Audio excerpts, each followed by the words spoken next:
Hey there, weary traveller. Tonight we're stepping back to a time when winter wasn't just something to endure, but something to harvest, when the brutal cold of New England wasn't a curse but a blessing, and when fortunes were literally frozen beneath your feet. You'll spend the next few hours as the newest member of an ice harvesting crew in 1880s Massachusetts, learning what it meant to work through bitter nights cutting nature's crystal from frozen lakes, one block at a time. If this kind of storytelling helps you drift into sleep, feel free to like the video and subscribe, but only if it genuinely brings you peace. And let me know in the comments where you're listening from and what time it is for you right now. There's something oddly comforting about knowing others are settling down to the same quiet stories from across the world. So pull that blanket a little tighter, maybe turn on a fan for that soft background hum, and let's begin this journey back to when ice was gold, and winter nights meant work that would test every fibre of your being. Tonight, you're not just listening to history, you're living it, one frozen breath at a time. The year is 1882, and you're standing at the edge of Walden Pond just as the last traces of daylight fade behind the bare branches of oak and maple. The temperature has been holding steady at 12 below for 3 straight days, which means the ice is finally thick enough to trust your life to it, thick enough to cut, thick enough to turn into cold, hard cash. Your breath forms white clouds in the crystalline air as you adjust the wool scarf wrapped around your neck. It's barely 5 in the evening, but in mid-January, darkness comes early to rural Massachusetts. The other men are already gathering near the shore, their lanterns casting long yellow shadows across the snow-covered ground. You can hear the low murmur of their voices, the stamp of boots trying to keep warm, the occasional nervous laugh of someone who's never done this kind of work before. Someone like you. The foreman, a weathered man named Murphy with arms like tree trunks and a beard that's gone white from years of winter work, calls out over the group. Listen up, boys. Ice is running 14 inches thick out there. That's good cutting ice, but it ain't forgiving ice. You mind your footing, you mind your tools, and you mind each other. One slip, one careless moment, and that water will take you faster than you can say your prayers. You nod along with the others, though your stomach tightens at his words. The idea of falling through ice into black water makes your hands shake slightly, and it's not just from the cold, but you need this work. At $1.25 a day, this job pays better than anything else you can find in the dead of winter. That's more money than most folks see in a week, enough to keep your family fed and your rent paid until spring work starts up again. Murphy continues his briefing, pointing out toward the lake where the ice stretches away into darkness. We've got orders from Boston and New York, and if the weather holds, we might even get a shipment bound for the Caribbean. Rich folks down south will pay good money for Massachusetts ice come summer, so we do this right, we do this safe, and we do this fast. Questions. No one speaks. The only sounds are the wind whistling through the bare branches and the distant creak of the wooden pier extending out over the frozen water. You pull your wool cap down tighter over your ears and follow the line of men as they begin walking out onto the ice. The sensation underfoot is strange and unsettling. You know there are 14 inches of solid ice beneath your boots, but your mind can't quite accept that you're walking on water. Each step makes a subtle sound, not quite a crunch, not quite a thud, but something in between. The ice is covered with a thin layer of snow that squeaks under your weight, and through it, you can sometimes see dark shapes frozen beneath the surface. Leaves, branches, maybe a fish or two caught in nature's deep freeze. The crew spreads out across the lake in a practiced formation. Some men carry long-handled ice saws with teeth as big as your thumb. Others haul marking tools, long rulers used to score straight lines across the surface. The more experienced workers guide the horses, sturdy draft animals whose breath steams in great white plumes as they stamp and snort in the cold. Tonight, these horses will pull the sleds that carry blocks of ice weighing 200 pounds or more. Your job, as the newest man, is to follow behind with the ice tongs, heavy iron tools designed to grip and lift the cut blocks. It's backbreaking work that will test muscles you didn't know you had, but it's also the safest position for someone learning the trade. You'll stay away from the cutting edge where the ice is weakest, away from the open water where the danger lurks. As the crew gets to work, you begin to understand the strange rhythm of ice harvesting. It's not frantic or hurried like factory work. It's methodical, almost meditative. The lake becomes a kind of outdoor assembly line, with each man playing his part in a process that's been refined over decades of winter nights just like this one. The markers go first, using long straight edges to score the ice into perfect rectangles.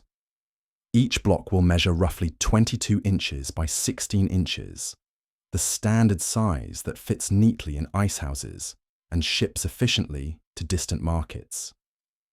The lines they carve are barely visible in the lantern light, but they're straight as arrows and spaced with mathematical precision. There's an art to this work, a skill that comes from years of experience reading ice like other men read books. Behind the markers come the sawyers, and this is where the real danger begins. These men kneel on the ice with their long saws, cutting along the scored lines with smooth, rhythmic strokes. The sound is unlike anything you've heard before, a deep, scraping noise that seems to come from the bones of winter itself. Each stroke sends a small shower of ice crystals sparkling in the lantern light, and gradually, the cuts deepen until they're nearly through the full thickness of the ice.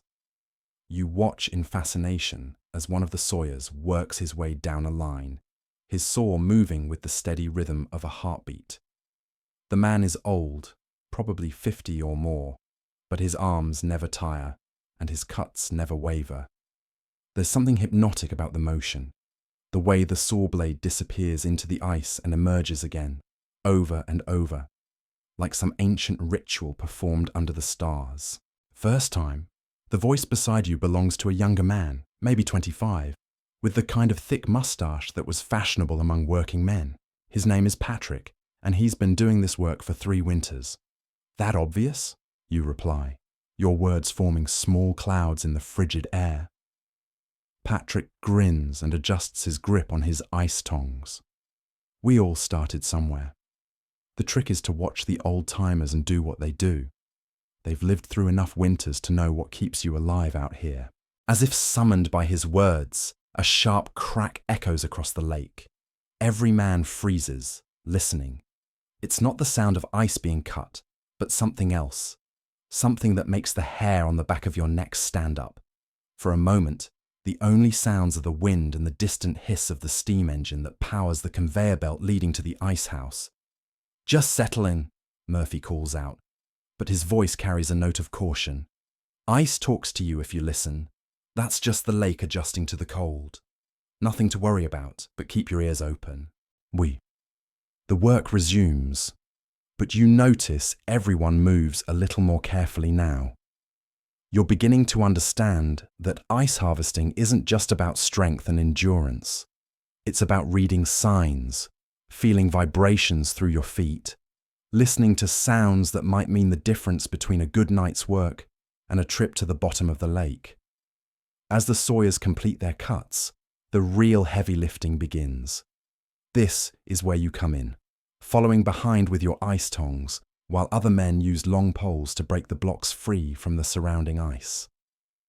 The blocks bob slightly in their rectangular pools, floating like enormous ice cubes in a giant's drink. Your first attempt at lifting a block nearly ends in disaster.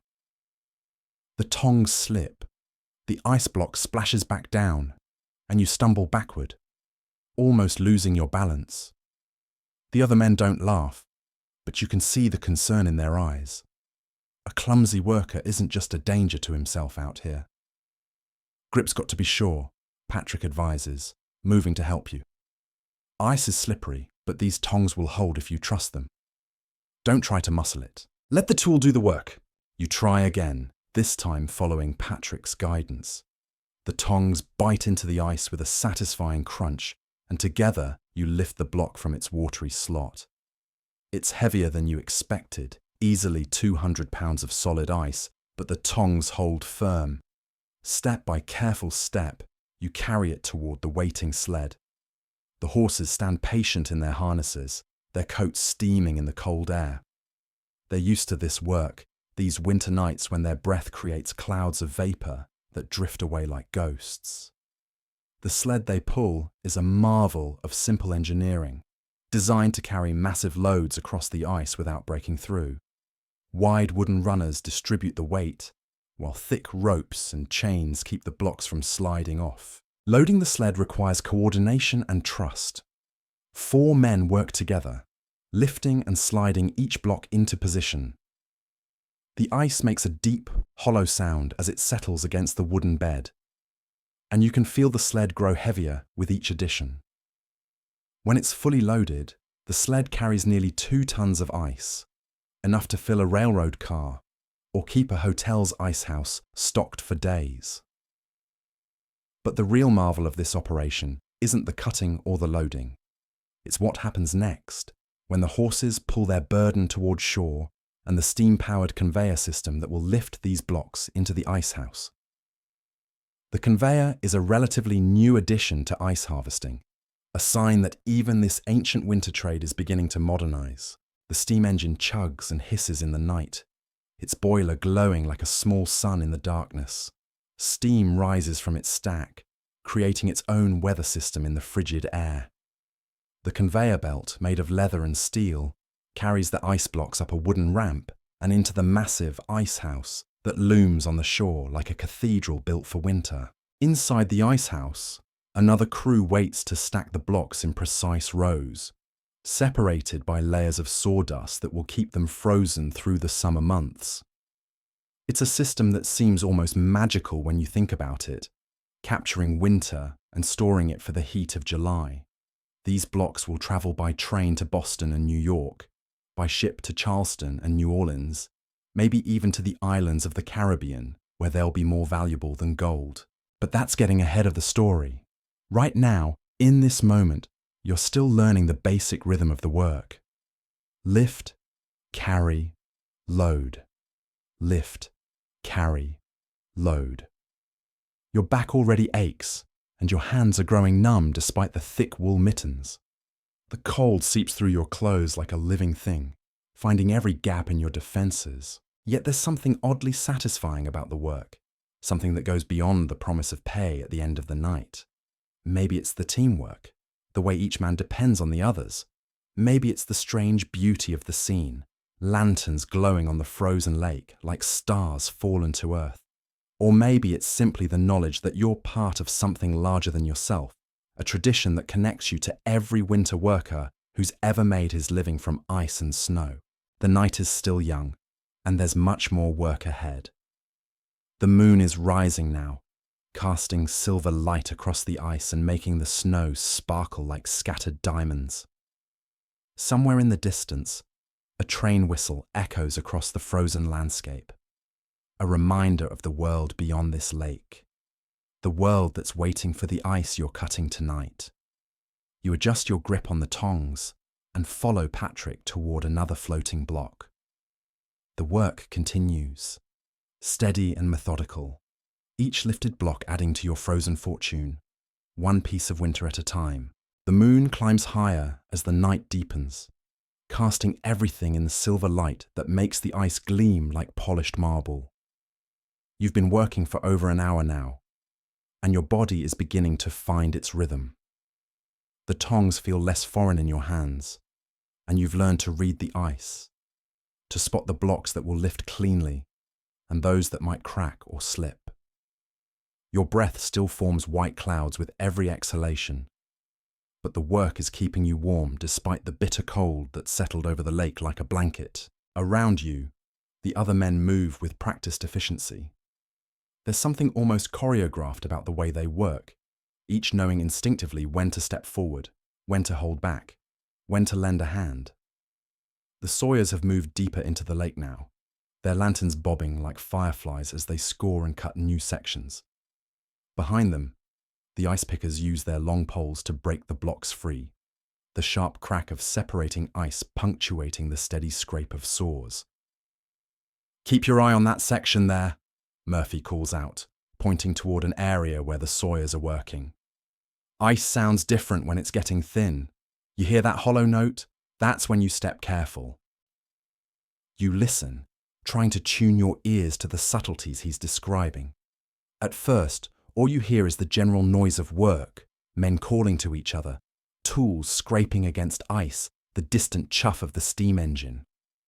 But gradually, you begin to pick out individual sounds, the way the ice responds differently to footsteps in different areas, the slight variation in tone when a saw hits a weak spot.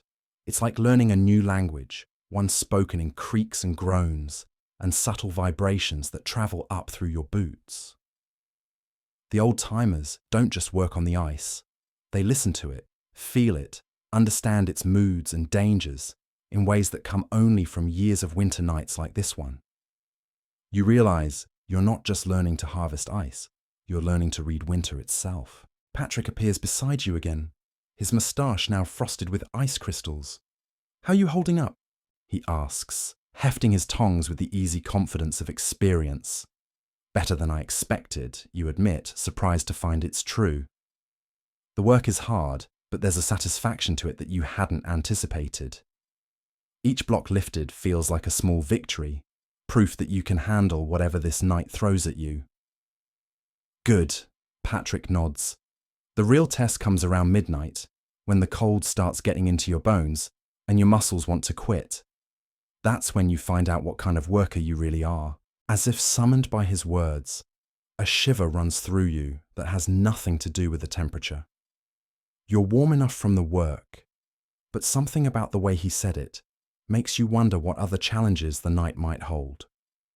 The lake stretches away into darkness beyond the reach of the lanterns, and you can hear the ice making those settling sounds Murphy warned about, soft pops and creaks that seem to come from everywhere and nowhere at once.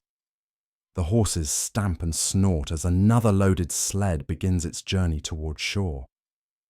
These animals are remarkable in their own way, bred and trained for this specific work. Their hooves are fitted with special shoes that grip the ice, and they seem to understand the dangers as well as any human worker. You've watched them test their footing carefully before committing their full weight, their ears constantly moving, listening for signs of trouble. The sled they're pulling tonight carries perhaps 30 blocks, each one representing a small piece of someone's winter fortune. In the cities, people will pay premium prices for ice that's this clear and clean, ice cut from pristine mountain lakes, far from the smoke and grime of industrial centres. A single block might cost as much as a working man earns in a day, which makes the $1.25 you're earning tonight seem almost generous by comparison. But getting that ice to market is a complex operation that extends far beyond this lake. The blocks will be loaded onto railroad cars, packed with sawdust, then shipped to icehouses in Boston, New York, Philadelphia. From there, some will go south by steamship, packed in even more sawdust and canvas covers, racing against time and temperature to reach their destinations before they melt away into expensive puddles. You've heard stories from the old-timers about ice shipments that made it all the way to India. Blocks of New England winter delivered to British colonial administrators who would pay almost any price for the luxury of cold drinks in the tropical heat. It seems impossible, this idea of capturing winter and sending it halfway around the world, but the evidence is all around you in the form of work, wages, and the steady demand that keeps crews like this one busy through the coldest months of the year. The conveyor system hisses and clanks as another load of blocks disappears into the icehouse. You can see men working inside, their silhouettes moving against the glow of oil lamps as they stack and pack the ice for storage.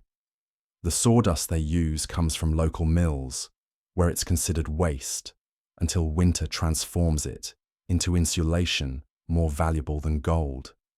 Layer upon layer, the sawdust will keep these blocks frozen through the heat of summer, protecting them from the sun that could turn a fortune into water in a matter of hours. As you work, you begin to understand the delicate balance that makes all of this possible. The ice must be thick enough to support the weight of men and horses, but not so thick that it becomes impossible to cut cleanly. The weather must be cold enough to keep the blocks from melting during transport, but not so cold that the workers can't function safely. The timing must be perfect, coordinated with shipping schedules and market demands that stretch from Maine to the Caribbean. It's a business built on reading nature's signs, on understanding the subtle differences between ice that will ship well and ice that will crack or cloud during transport. The best ice is clear as window glass, cut when the temperature has been steady for days, free from air bubbles or impurities that might weaken its structure. Tonight's harvest looks to be premium quality, the kind that will command top prices in distant markets. But even as you're learning to appreciate the finer points of ice quality, your body is reminding you that this is still brutal physical labor. Your shoulders ache from the constant lifting, and your hands are beginning to cramp despite the thick mittens. The cold is seeping through your wool clothing in ways that the initial rush of activity couldn't prevent, settling into your joints and making every movement a little more difficult. Around you, the other workers show the effects of the temperature as well. Beards and mustaches are white with frost, and every breath creates a small cloud that hangs in the still air before dissipating. Men stamp their feet and flex their fingers, fighting off the numbness that could make their work dangerous. On a night like this, a moment's inattention could mean the difference between going home with wages and going home as a casualty. The lanterns cast dancing shadows across the ice as the work continues, creating a scene that might have been painted by some artist fascinated with the intersection of labour and winter.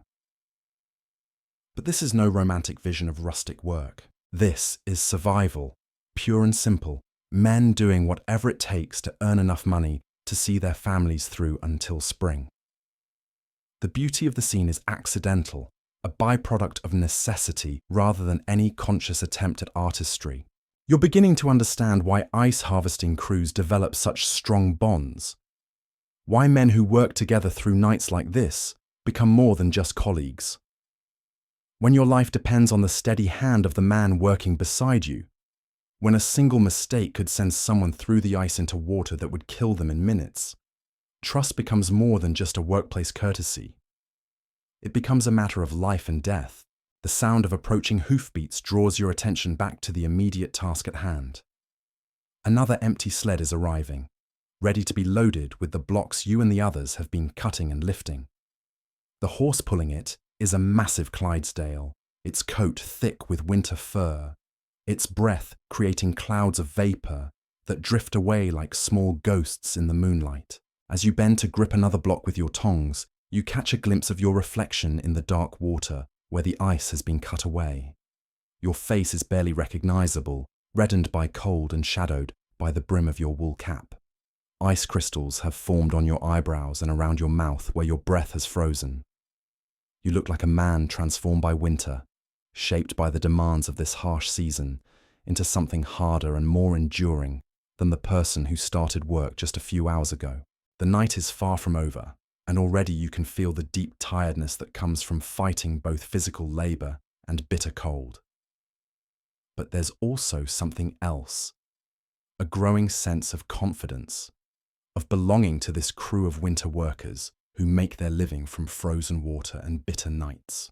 You're earning your place among them, one lifted block at a time, proving that you have what it takes to turn winter's challenge into cold, hard cash.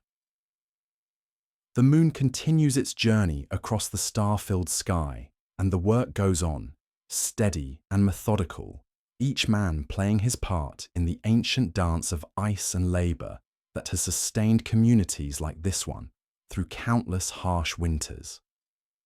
Somewhere in the distance, a church bell chimes the hour, reminding you that while most people are sleeping warm in their beds, you and your fellow workers are out here harvesting winter itself, creating the frozen fortune that will keep the world cool when summer heat returns. The work takes on an almost meditative quality as the night progresses. Lift, grip, carry, release. Your movements become automatic, your body finding efficiency in repetition. The tongs feel like extensions of your arms now, and you've learned to judge a block's weight and balance before you even touch it. Some blocks lift clean and true. Others require a moment's adjustment, a slight shift of grip to find their center of gravity. Around 10 o'clock, Murphy calls for a brief rest. The men gather near one of the lanterns, stamping their feet and flexing stiff fingers. Someone produces a thermos of coffee, black and strong enough to strip paint, and the metal cup burns your lips even through the bitter cold. It's the best thing you've tasted all night. Hot liquid warmth spreading through your chest and belly like a small fire kindling inside you. Ice is cooperating tonight, Murphy observes, his weathered face creased with satisfaction.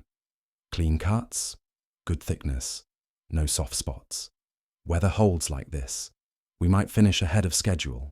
The older workers nod their agreement, reading signs in the ice that are invisible to your inexperienced eyes. They talk about the way the blocks are breaking free, the sound the saws make as they bite through different layers, the subtle differences in color that indicate density and purity. It's like listening to farmers discuss soil or sailors debate wind patterns. Men who've learned to read their environment with an intimacy that comes only from years of dependence on natural forces. New fellows doing good work, Patrick mentions, nodding in your direction. Got his rhythm figured out.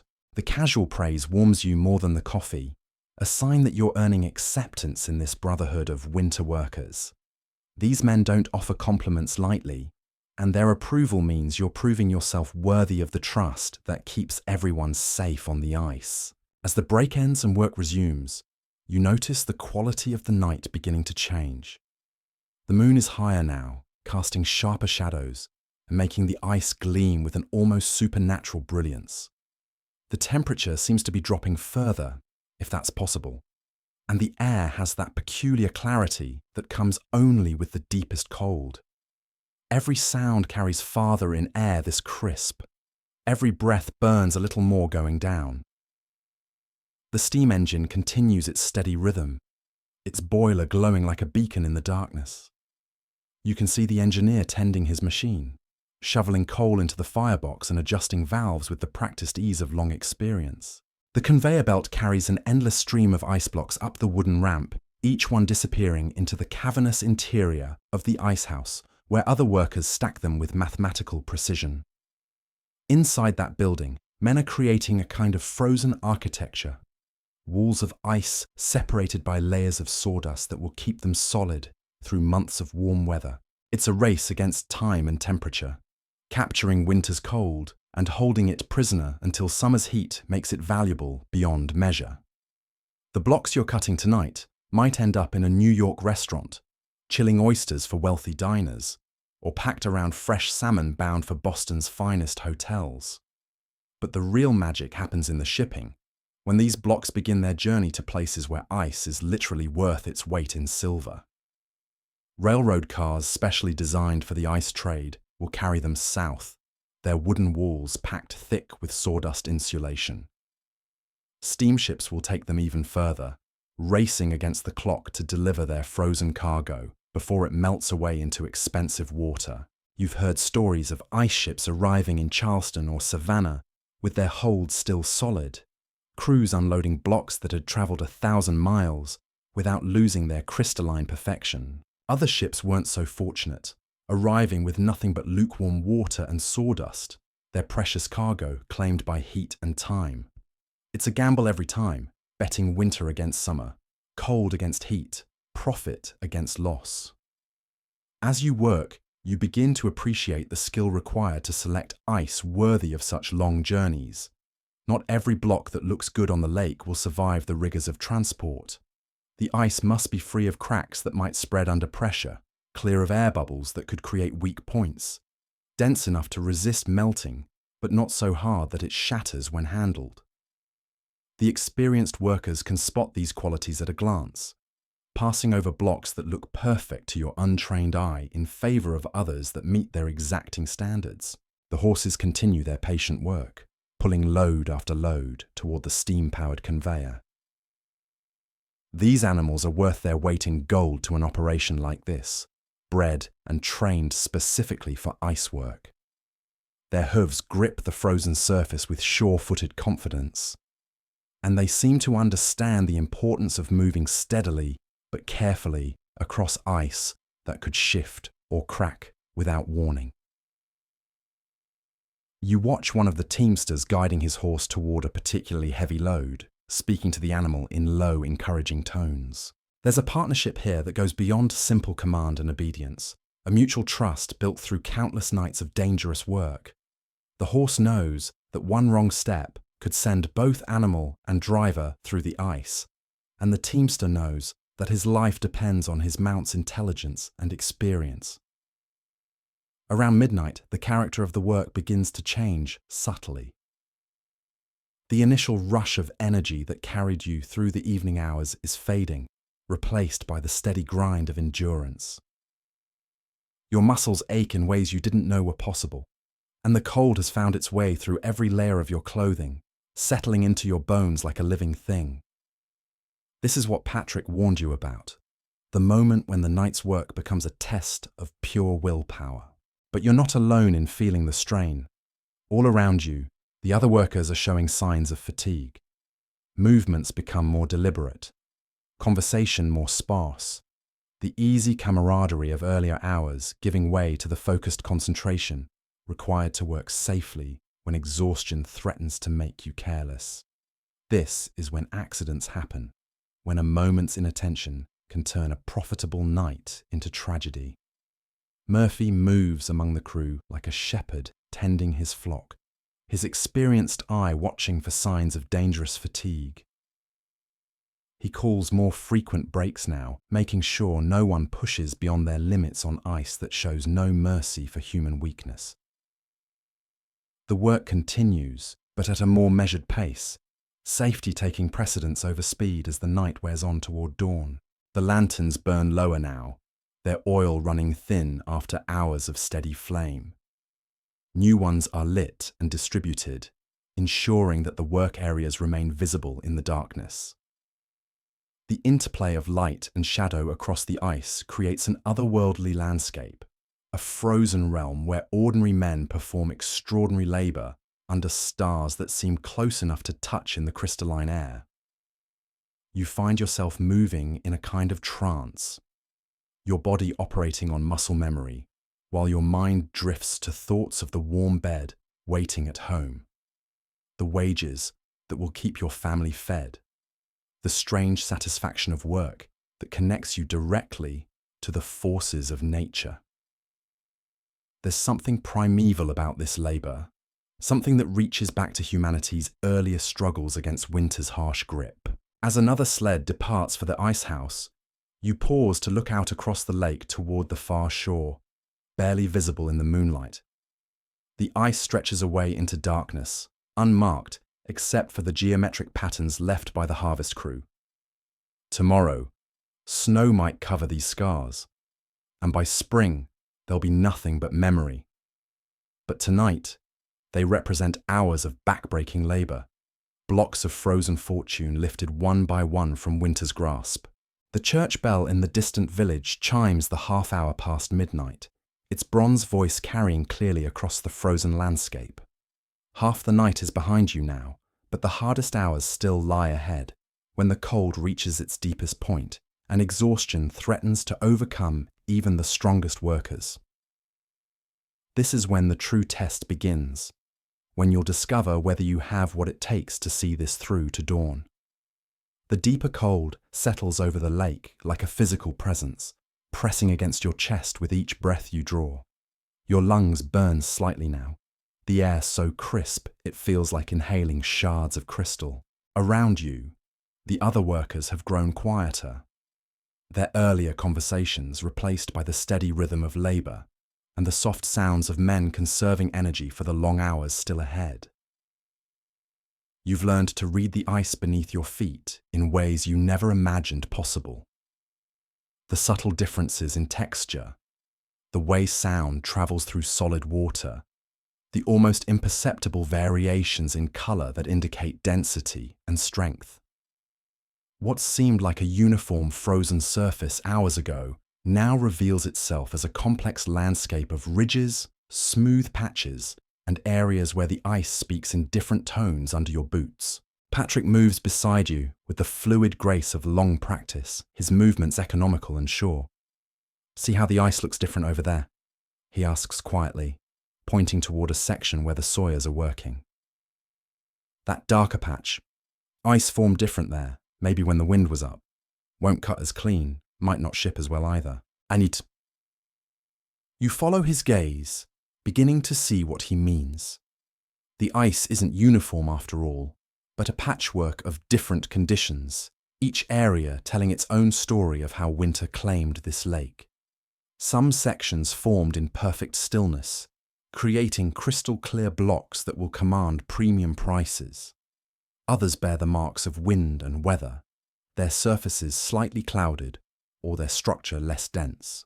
The sawyers know these differences instinctively, adjusting their technique for each area they encounter. In the clearest sections, their saws move with long, smooth strokes, cutting through ice that parts like butter before a sharp knife. Where the ice is denser or more irregular, they work with shorter, more careful motions, feeling their way through each cut to avoid creating cracks that might ruin an entire block. Behind them, the ice pickers work with equal skill, using their long poles to test each block before breaking it free from the surrounding ice. A block that looks perfect from above might have hidden flaws that only reveal themselves when pressure is applied. Better to discover these weaknesses here on the lake than after the block has been loaded, transported, and stacked in the icehouse. You're beginning to understand that ice harvesting is as much art as labor, requiring judgment and experience that can't be learned from books or taught in classrooms.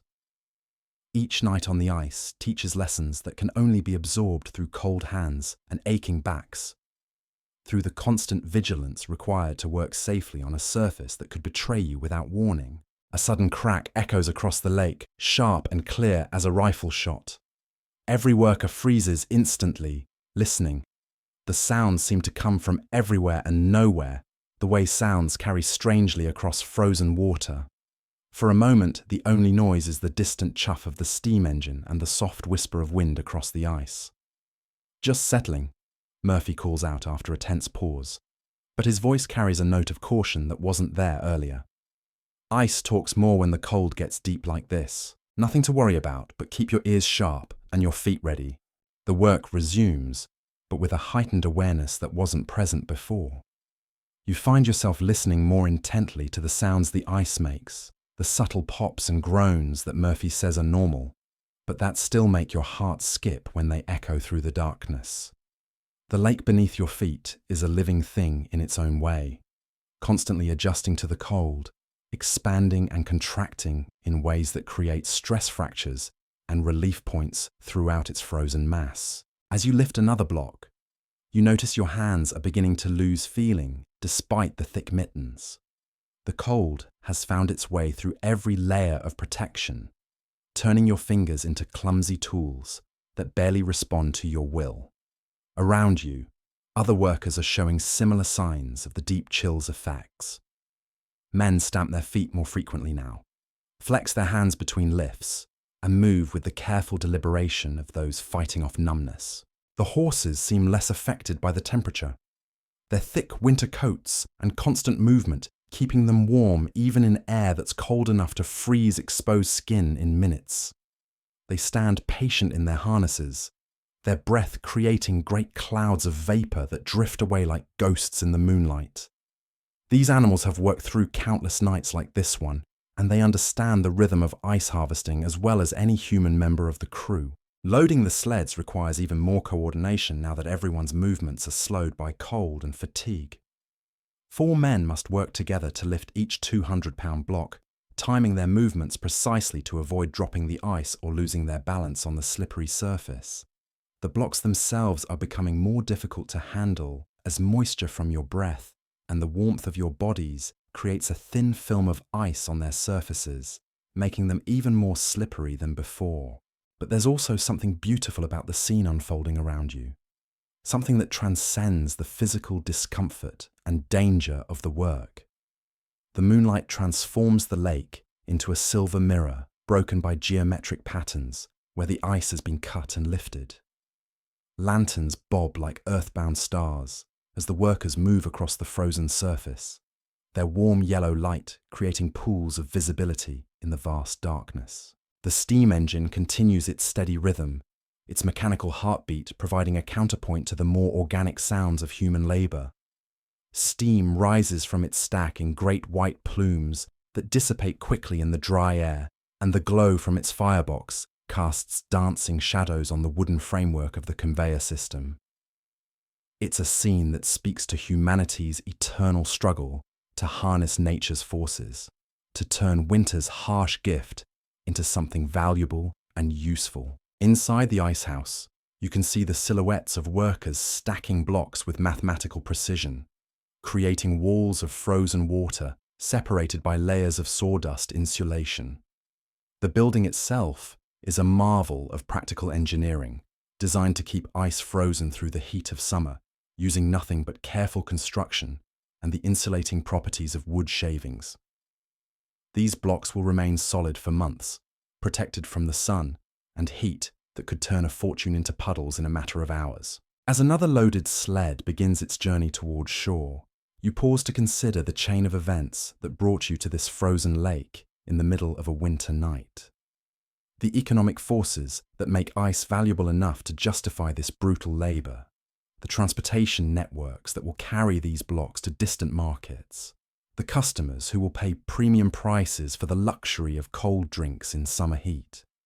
It's a business built on reading nature's signs and timing its rhythms, on understanding the subtle differences between ice that will survive long journeys and ice that will fail under pressure. The blocks being cut tonight represent not just frozen water, but captured time, preserved cold, that will be released months from now in places where winter never comes. The work continues with mechanical precision, each man playing his role in a process that's been refined through decades of cold nights and hard-earned experience. The sawyers cut with steady rhythm, the pickers test and break blocks free, the loaders wrestle 200-pound chunks of ice onto waiting sleds. And through it all, the steam engine chugs, and the conveyor belt carries the harvest towards storage, an eventual shipment to markets that depend on this frozen bounty. You're part of something larger than yourself now, connected to every ice harvester who's ever worked through nights like this one, every teamster who's guided horses across treacherous ice, every worker who's stacked blocks in ice houses from Maine to Minnesota. The tradition stretches back generations, linking you to men who understood that winter's harsh grip could be turned into profit for those willing to work when others sought shelter from the cold. The moon continues its journey across the star-filled sky, and you realize that dawn is still hours away. Your body aches in places you'd forgotten existed, and the cold has settled so deep into your bones that you wonder if you'll ever feel truly warm again. But there's also a growing sense of pride, of accomplishment, of having proven yourself capable of work that tests every limit of human endurance. Around 3 a.m, Murphy calls another break, longer this time, allowing the crew to gather around a small fire that's been kindled on the shore. The flames dance in the darkness, throwing warmth that feels like salvation after hours of bitter cold. Coffee is passed around again, and this time someone produces sandwiches wrapped in oiled paper, simple food that tastes like luxury when you're this tired and this cold. The brief respite allows you to look back across the lake at the work that's been accomplished. Geometric patterns stretch away into the darkness where blocks have been cut and lifted, testimony to hours of coordinated labor under conditions that would defeat lesser men. The icehouse looms against the sky, its interior glowing softly with the light of oil lamps and the heat generated by constant activity. But rest is brief, and soon the work resumes with the dogged persistence that characterizes men who understand that dawn will come whether the job is finished or not. The difference between success and failure, between profit and loss, lies in these final hours when exhaustion battles against determination, and only the strongest will prevail. As you grip your tongs and bend to another block, you feel the weight of the night settling on your shoulders like a physical burden. But you also feel something else, something harder to define, but no less real. The satisfaction of work that connects you directly to the forces of nature, of labor that transforms winter's challenge into cold, hard currency. You're not just cutting ice, you're harvesting winter itself, one frozen block at a time. The stars wheel overhead in their ancient patterns, and the work goes on, steady and methodical, each lifted block adding to the fortune being carved from frozen water and bitter determination. Somewhere in the distance, a train whistle echoes across the frozen landscape, a reminder of the world that's waiting for the ice you're cutting tonight, the markets that will transform these blocks into profit, and the customers who will pay handsomely for the privilege of cold drinks when summer heat returns. The deeper you move into the night, the more you understand why ice harvesting crews develop reputations that extend far beyond the frozen lakes where they work. This isn't just seasonal labor, it's a brotherhood forged in temperatures that would send most men running for warm hearths and comfortable beds. Around you, the other workers move with a fluid coordination that speaks to countless nights spent reading ice conditions and trusting their lives to the judgment of the men beside them. Your hands have long since lost most of their feeling.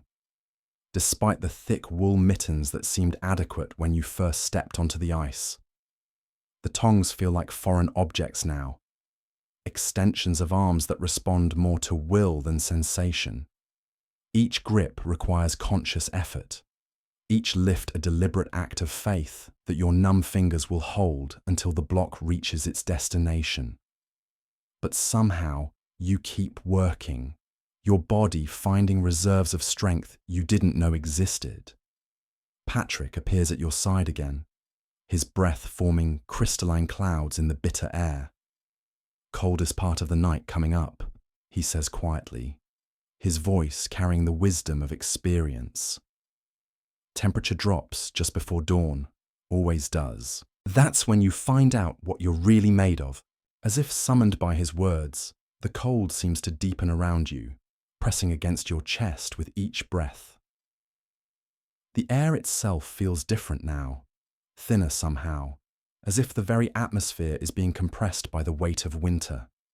Your breath burns going down, and you can feel ice crystals forming in your nose with each inhalation. The sawyers have moved deeper into the lake, their lanterns now distant points of light that bob and weave as they work. The sound of their saws carries clearly across the frozen surface, a rhythmic scraping that has become the heartbeat of the night's work. But even from this distance, you can hear the subtle changes in their rhythm that speak to the increasing difficulty of their task. The deeper cold makes the ice harder, more resistant to cutting, requiring more pressure and patience with each stroke. Behind them, the ice pickers work with increasing caution, testing each block more thoroughly before committing to break it free. Ice that seemed solid hours ago might now harbour stress fractures invisible to the naked eye, but capable of ruining an entire block when pressure is applied. The cold changes everything, making materials more brittle, tools more difficult to handle, judgment more critical than ever. You watch one of the older workers examine a block that looks perfect to your inexperienced eye. He runs his hands along its edges, listening to the sound it makes when tapped with a pole, even pressing his ear against its surface as if the ice might whisper its secrets. After a moment, he shakes his head and moves on, leaving behind what appeared to be a valuable block of harvest-ready ice. "What was wrong with that one?" you ask Patrick during a brief pause in the loading. "Stress fracture running through the middle," he replies without hesitation. "Couldn't see it, but you could hear it if you knew what to listen for. That block would have cracked apart before it made it to the icehouse. Maybe hurt someone in the process. Better to leave it than risk it." But the lesson strikes you as profound in ways that extend beyond ice harvesting. In a world where a single mistake could mean the difference between profit and catastrophe, between going home safe and not going home at all, learning to read these subtle signs becomes a matter of survival. The experienced workers don't just see ice, they understand it, feel its moods and weaknesses through senses honed by years of winter nights like this one.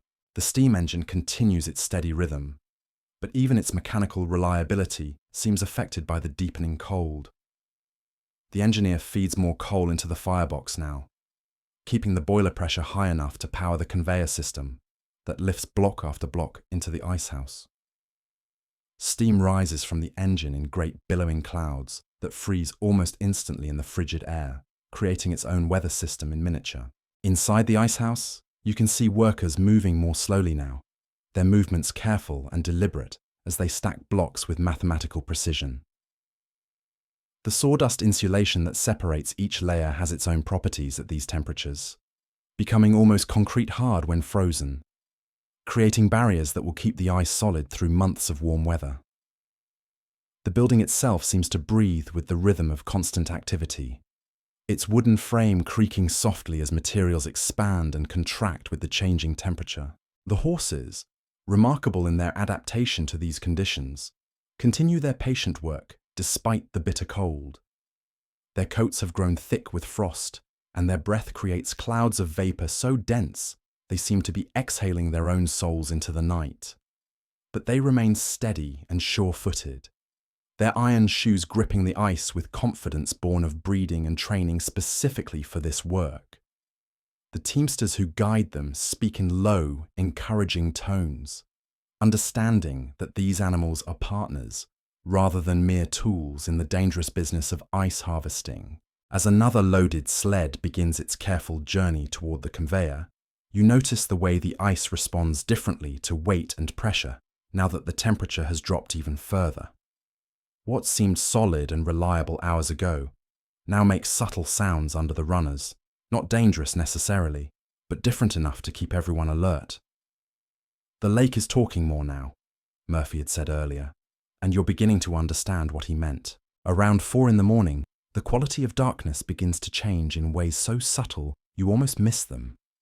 Not lighter exactly, but different, as if the night is preparing for its eventual surrender to dawn. The stars seem both brighter and more distant, and the moon has travelled far enough across the sky to cast shadows in new directions, transforming the familiar landscape of the worksite into something strange and otherworldly. Your body has moved beyond simple fatigue into a state you've never experienced before, where exhaustion becomes a constant companion that you learn to work around rather than overcome. Every movement requires conscious effort. Every decision must be weighed against muscles that protest and joints that have stiffened despite the constant activity. Yet somehow you continue working, driven by something deeper than mere determination. The other workers show similar signs of the night's toll, but they also display the kind of resilience that comes only from experience with conditions that test the very limits of human endurance. They move with the careful economy of men who understand that wasted motion is a luxury they can't afford, that every gesture must serve a purpose in the larger choreography of the harvest. Murphy makes more frequent rounds now, his experienced eye watching for signs that someone might be approaching their breaking point. In work like this, a single moment of inattention or misjudgment can cascade into disaster, not just for the individual, but for the entire crew. The ice shows no mercy for human weakness, and the cold is an unforgiving taskmaster that demands constant vigilance. How much longer? You ask Patrick during another brief pause, surprised by how hoarse your voice sounds in the bitter air. Till dawn, he replies, pointing toward the eastern horizon where the faintest suggestion of change might be visible if you knew how to look for it. Maybe 3 hours, maybe 4. Depends on how the ice keeps cutting and how much more the orders call for. 4. 3 or 4 more hours. The number settles over you like a weight, but also like a promise. You've already proven you can handle more than you thought possible. Your body has adapted to conditions that would have seemed impossible when you first stepped onto the ice. The work that felt foreign and dangerous hours ago now flows with something approaching rhythm, muscle memory beginning to develop, even in the space of a single night. The blocks continue to emerge from the lake with mechanical regularity, each one representing not just frozen water, but captured time, preserved cold that will be valuable months from now when summer heat makes ice worth more than gold. These particular blocks will travel far, Some by rail to Boston and New York, others by ship to Charleston, Savannah, maybe even to the Caribbean islands where they'll command prices that make tonight's brutal labor profitable beyond anything you could earn in normal work. But profit feels abstract in the face of immediate physical reality. What matters now is the next block, the next lift, the next careful step across ice that could shift without warning.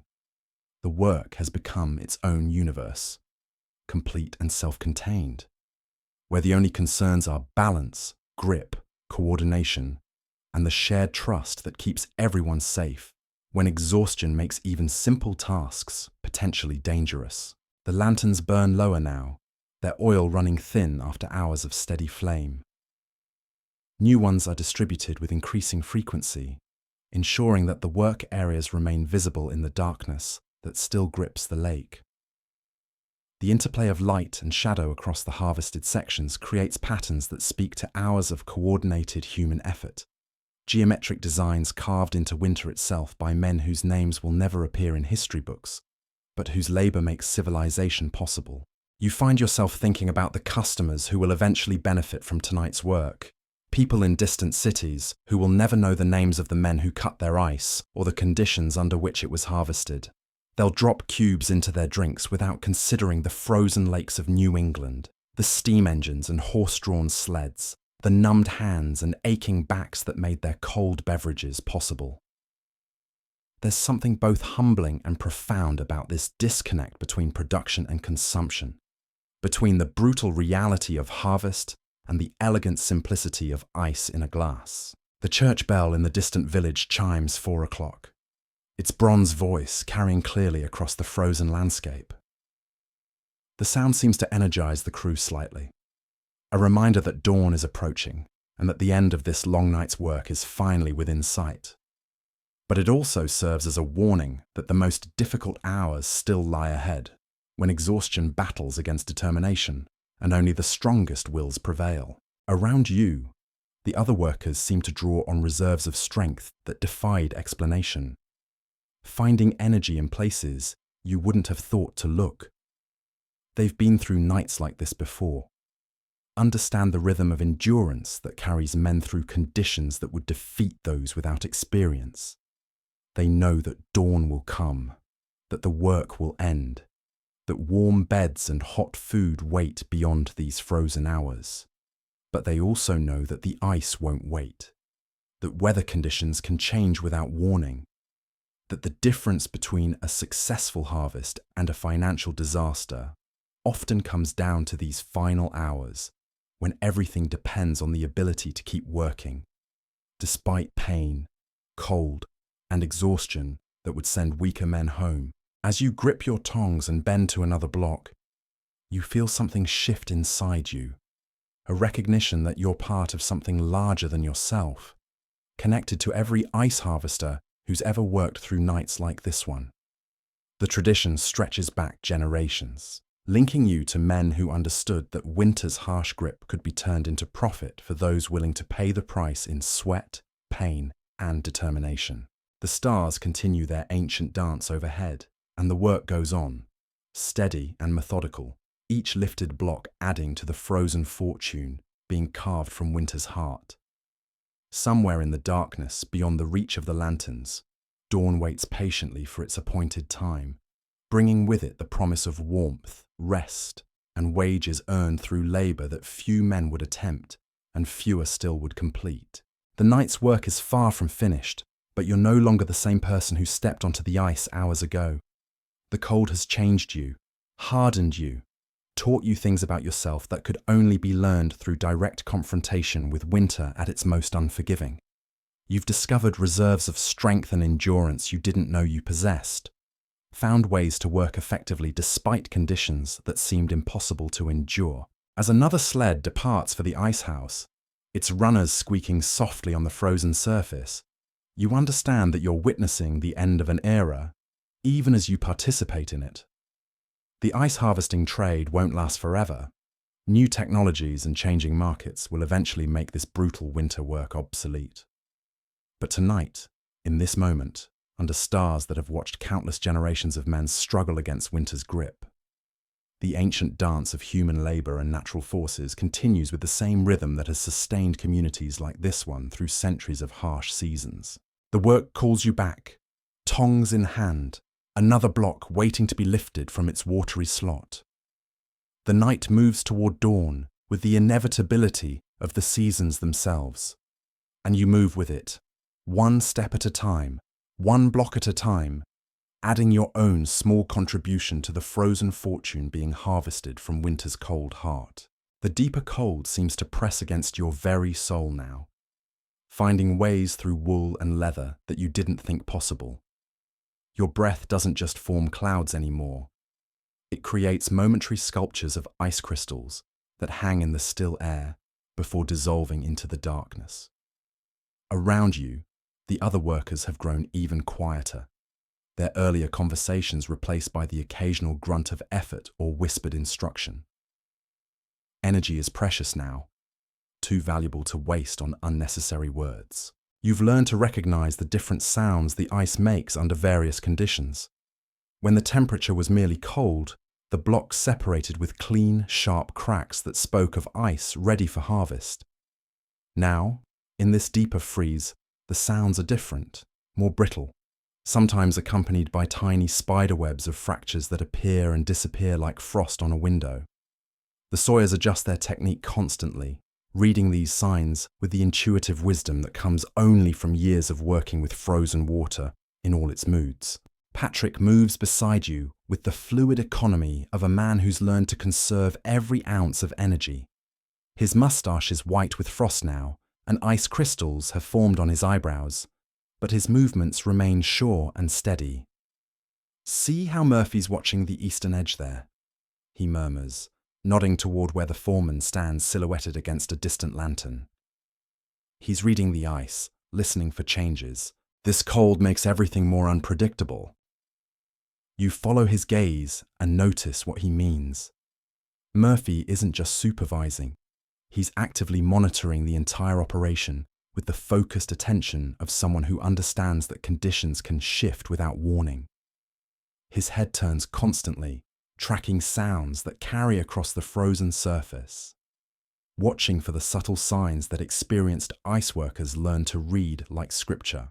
The horses seem less affected by the temperature than the human workers, their thick winter coats and constant movement keeping them warm in air that feels sharp enough to cut. But even they show signs of the deepening cold, their movements more careful, their breathing creating clouds of vapor so dense they seem to be exhaling pieces of their own spirits into the night. The teamsters speak to them in low, encouraging tones, understanding that these animals are partners in the dangerous work of turning winter into wages. A new sound joins the familiar symphony of ice harvesting, a deep groaning that seems to come from the lake itself. Every worker freezes instantly, listening with the focused attention of men whose lives depend on interpreting nature's warnings correctly. The sound comes again, longer this time, echoing across the frozen surface like the voice of winter itself. "Expansion crack," Murphy calls out, his voice carrying clearly in the crystalline air. Lakes adjusting to the cold. Normal, but keep your spacing wider. Don't bunch up on any one section. The work resumes, but with heightened awareness that wasn't present before. You find yourself listening more intently to every sound the ice makes, feeling for vibrations through your boots, watching the faces of the experienced workers for signs of concern. The lake beneath your feet is a living entity in its own way, constantly responding to changes in temperature and pressure, and reading its moods correctly is essential for survival. Your hands have progressed beyond simple numbness into something approaching total disconnection from conscious control. The tongs feel like abstract concepts now rather than tools, and you find yourself relying more on muscle memory and determination than actual sensation. Around you, other workers show similar effects of the brutal cold.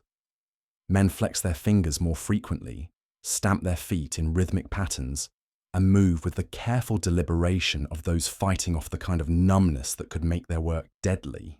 The blocks themselves are becoming more challenging to handle as the deeper cold affects their surface properties. What seemed manageable hours ago now requires additional effort and concentration. Ice that was merely slippery before has become treacherous, coated with a film of condensation that freezes almost instantly when exposed to the bitter air. Loading the sleds requires even more coordination now, 4 men working together with timing that must be perfect to avoid accidents that could injure workers or damage valuable ice. But there's also something magnificent about the scene unfolding around you, something that transcends the physical discomfort and danger of the work. The moon has traveled far across the star-filled sky, casting the entire operation in silver light that transforms ordinary labor into something almost mystical. The geometric patterns carved into the ice by hours of systematic harvesting stretch away into darkness like some vast frozen mandala, evidence of human persistence in the face of winter's most challenging conditions. The steam engine continues its steady rhythm, but even this mechanical marvel shows signs of strain in the extreme cold. The engineer tends his machine with increased attention now, feeding more coal into the firebox to maintain the pressure needed to power the conveyor system. Steam rises from the engine in great white columns that freeze almost instantly, creating towering pillars of ice crystals that catch the moonlight and sparkle like earthbound aurora. Inside the icehouse, workers move with the careful precision of men handling precious cargo. Each block must be positioned exactly, separated by layers of sawdust that will keep them frozen through months of warm weather ahead. The building itself has become a kind of temple to winter's power, filled with walls of captured cold that represent not just frozen water, but time itself, preserved until summer heat makes it valuable beyond measure. You're beginning to understand the profound skill required for this work, the way experienced harvesters can read ice conditions with an accuracy that seems almost supernatural. They know which blocks will travel well and which might crack under pressure, which sections of lake produce the clearest ice, and which areas hide flaws that only reveal themselves when handled. It's knowledge that can't be taught from books or learned in classrooms, wisdom that comes only through direct confrontation with winter in all its harsh beauty. The horses continue their patient work, despite conditions that would defeat lesser animals. Their breath creates clouds of vapor so dense they seem to be generating their own weather systems, and frost has formed thick coats on their manes and flanks. But they remain steady and sure-footed, their iron shoes gripping the ice with confidence born of breeding and training specifically for this dangerous work.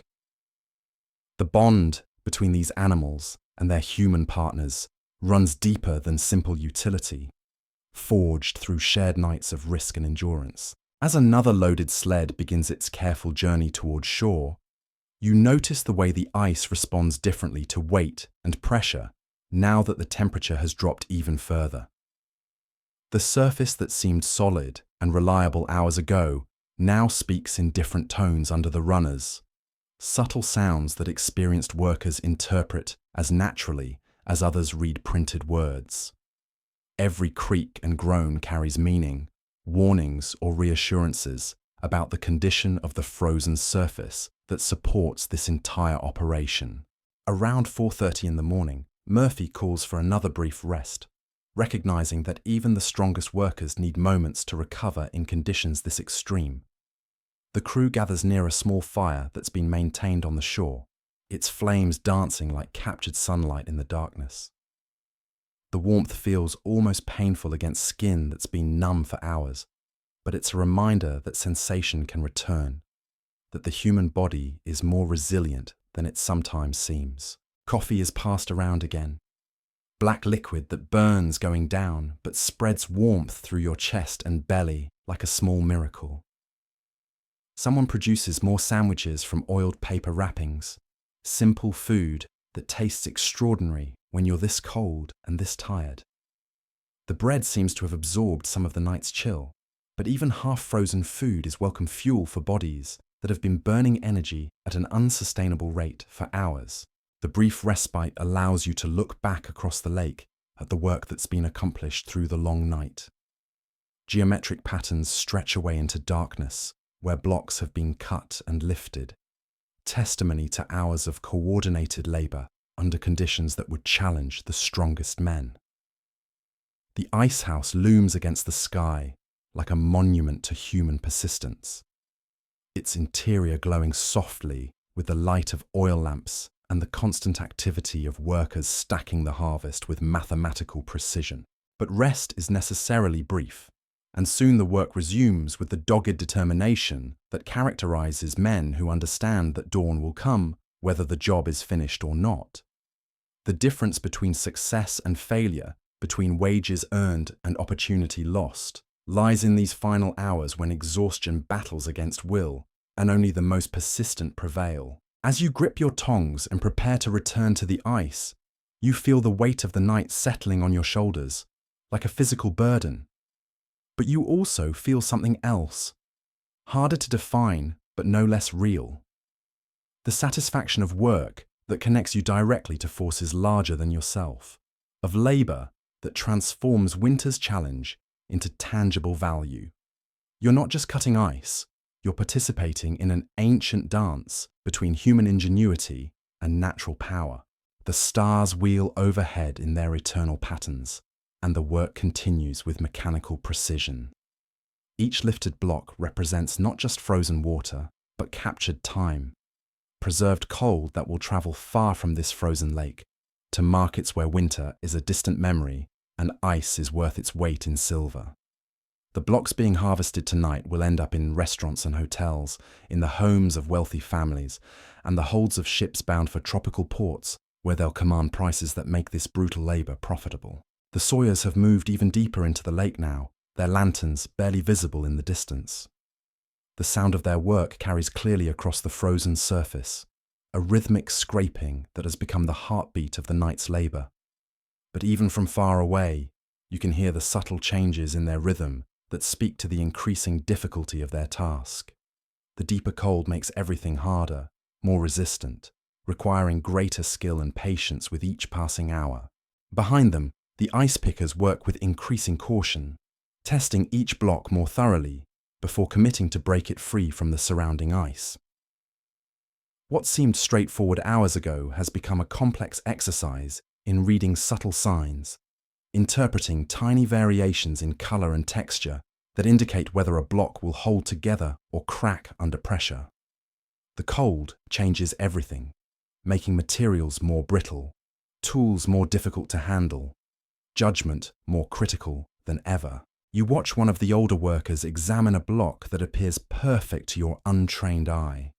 He runs his hands along its edges despite the numbing cold, listening to the sound it makes when tapped with a pole, even pressing his ear against its surface as if the ice might whisper its secrets. After a long moment, he nods approvingly and signals for the block to be lifted. His judgment, honed through years of winter nights like this one, determines whether this piece of frozen water is worthy of the journey ahead. The conveyor system continues its steady operation, carrying block after block up the wooden ramp into the icehouse. The mechanism seems almost magical in the flickering lantern light, a marriage of steam power and mechanical ingenuity that transforms backbreaking labor into something approaching efficiency. But even this technological marvel requires constant attention in the extreme cold, its moving parts carefully maintained by workers who understand that mechanical failure could doom the entire night's harvest. As you work, you find yourself thinking about the chain of events that will carry these blocks far from this frozen lake. Railroad cars specially designed for ice transport will carry them to cities where they'll be worth more than the men who cut them earn in a week. Ships will take them even farther, racing against time and temperature to deliver their precious cargo before it melts into expensive water. It's a business built on precision timing and careful handling, where the difference between profit and loss can be measured in degrees of temperature and hours of travel time.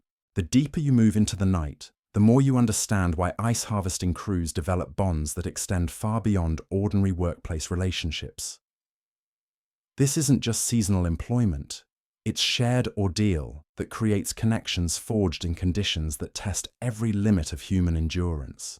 The men working beside you aren't just colleagues, they're partners in the dangerous business of turning winter into wages. allies in the struggle against cold that would defeat individual effort.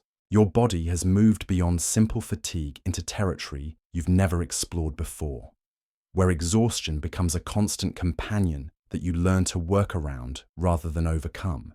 Every movement requires conscious decision. Every lift must be planned and executed with care that goes beyond normal caution.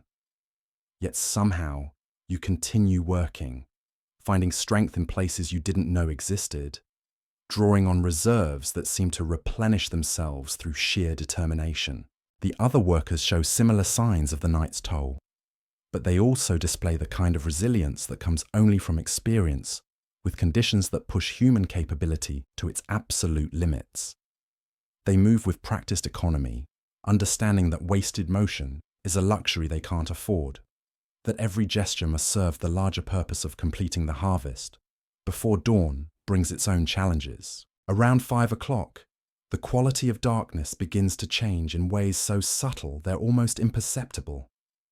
Not lighter exactly, but different, as if the night is beginning its slow surrender to the approaching day. The stars seem both brighter and more distant, and the moon has travelled far enough across the sky to cast shadows from new angles, transforming the familiar worksite into something strange and otherworldly. The church bell in the distant village chimes the hour, its bronze voice carrying clearly across the frozen landscape. The sound seems to energize the crew slightly, a reminder that the end of this long night's work is finally approaching. But it also serves as a warning that the most crucial hours still lie ahead, when everything depends on the ability to maintain focus and coordination, despite exhaustion, that would overwhelm those without the strength born of necessity. Murphy makes more frequent rounds now, his experienced eye watching for signs that someone might be approaching their breaking point. In work like this, a single moment of inattention can cascade into disaster, not just for the individual, but for the entire operation. The ice shows no mercy for human weakness, and the cold is an unforgiving taskmaster that demands constant vigilance from every member of the crew. The blocks continue to emerge from the lake with relentless regularity, each one a small victory over winter's grip. But they also represent something larger, proof that human ingenuity and determination can transform even the harshest natural conditions into opportunity. These particular blocks will travel distances that would have seemed impossible to earlier generations, carried by technologies that compress space and time in ways that make winter harvest profitable in summer markets. As you lift another block, feeling its weight settle into your numbed hands, you realize that you've become part of something that extends far beyond this single night's work. You're connected to every ice harvester who's ever worked through conditions like these, every teamster who's guided horses across treacherous frozen surfaces, every worker who's stacked blocks in ice houses from New England to the Great Lakes. The tradition stretches back generations, linking you to men who understood that winter's harsh gift could be transformed into prosperity, for those willing to pay the price in sweat and endurance. The work continues with mechanical precision, each man playing his role in a choreographed performance that's been refined through decades of winter nights. The sawyers cut with steady rhythm despite the increasing difficulty of their task. The pickers test and approve each block with growing caution. The loaders wrestle chunks of frozen water onto sleds that will carry them towards storage and eventual shipment to markets that depend on this harvest. And through it all, the knowledge grows within you that you're witnessing something that won't last forever, participating in traditions that new technologies will eventually make obsolete. But tonight, under stars that have watched countless generations of men struggle against winter's grip, the ancient dance between human labor and natural forces continues with the same rhythm that has sustained communities through centuries of harsh seasons. The night moves toward dawn with the inevitability of the seasons themselves, and you move with it, one step at a time, one block at a time, adding your contribution to the frozen fortune being carved from winter's heart.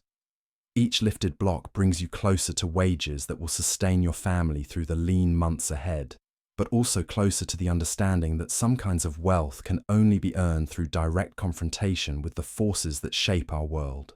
The eastern horizon shows no sign of dawn yet, but something in the air tells you that change is coming. Maybe it's the way the wind has shifted, carrying with it the faintest suggestion of warming, or perhaps it's simply the knowledge that even the longest nights must eventually surrender to morning. Around you, the crew works with the steady persistence of men who understand that the final hours of any job are often the most critical, when fatigue battles against the need to finish what was started in darkness. Your body has found a rhythm that defies explanation, moving through motions that seemed impossible hours ago with something approaching automatic precision.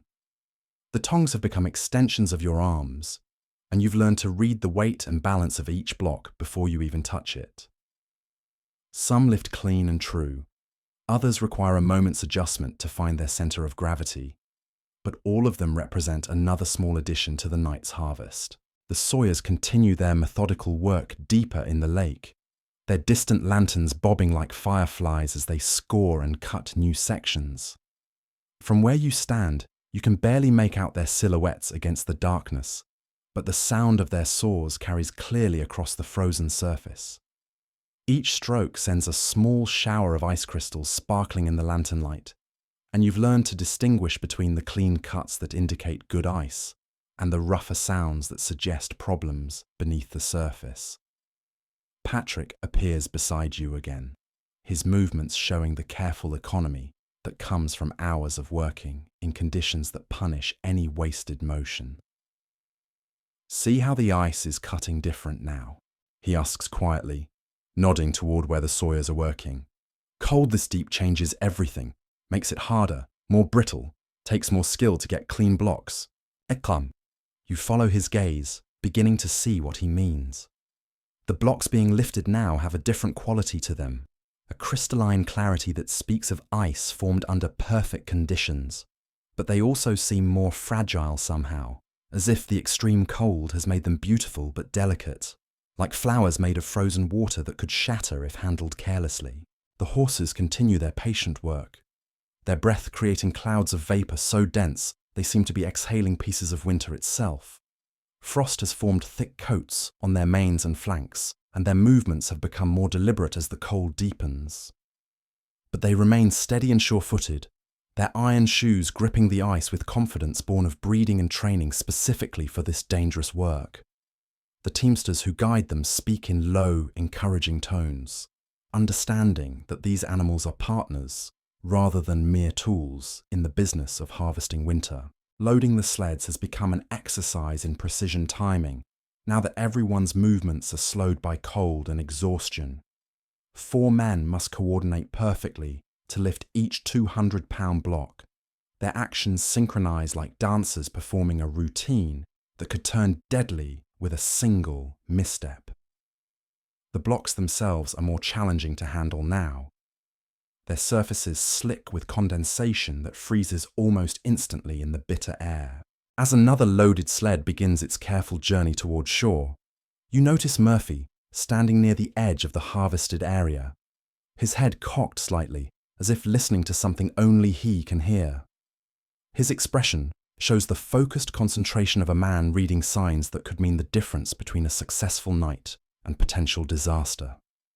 The ice beneath your feet makes subtle sounds that you're only beginning to understand, creaks and groans that speak to the constant adjustments the frozen lake makes as temperatures continue to drop. The steam engine maintains its steady rhythm, but even this mechanical marvel shows signs of strain in the extreme conditions. The engineer tends his machine with increased attention, feeding more coal into the firebox to maintain the pressure needed to power the conveyor system.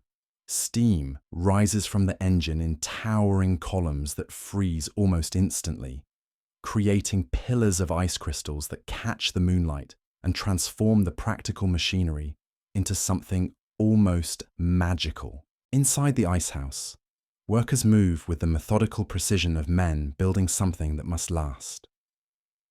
Each block is positioned exactly, separated by layers of sawdust that will protect them through months of warm weather ahead. The building has become a kind of fortress against summer heat, filled with walls of captured winter that represent not just frozen water but time itself. preserved until the season when ice becomes more valuable than silver. You're beginning to appreciate the profound skill required for this work. The way experienced harvesters can evaluate ice conditions with an accuracy that seems almost supernatural. They know instinctively which blocks will survive long journeys and which might develop stress fractures under pressure.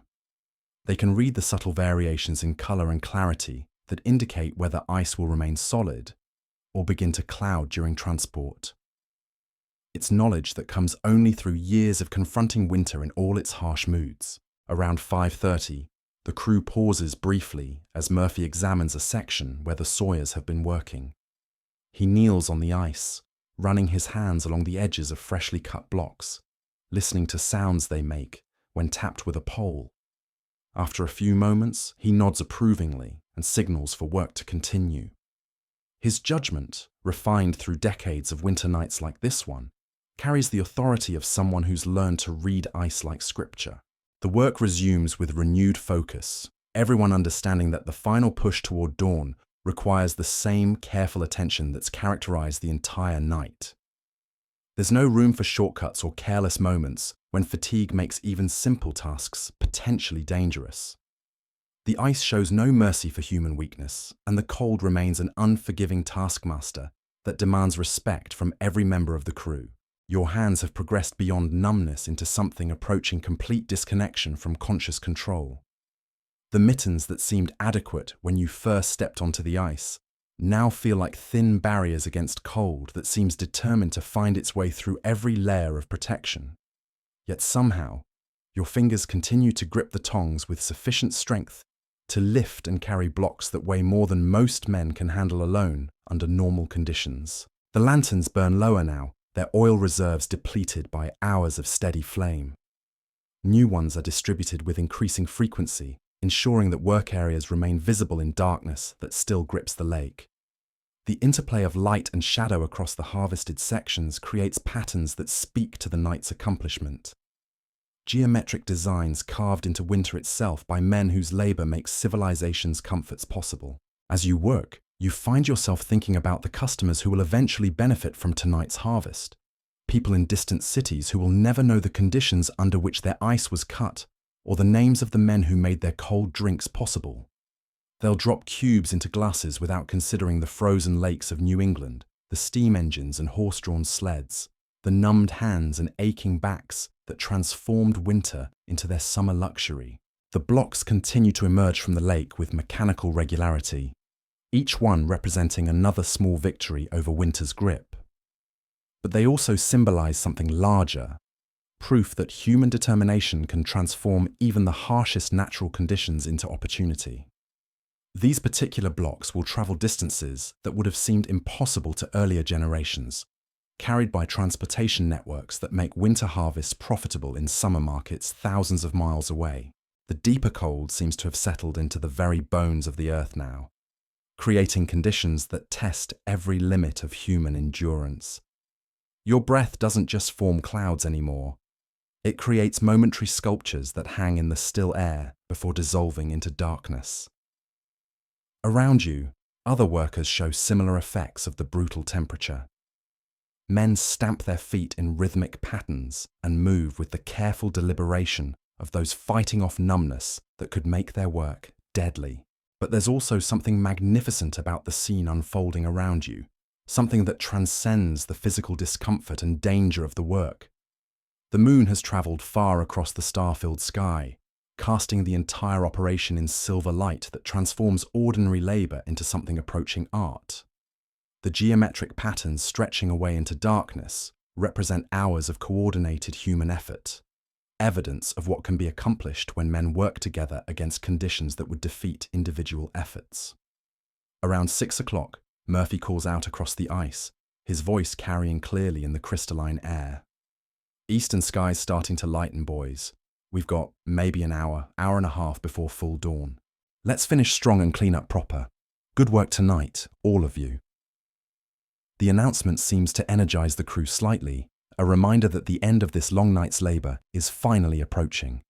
But it also serves as a signal that the most important phase is beginning, when attention to detail and safety becomes even more critical. than it was during the darkest hours.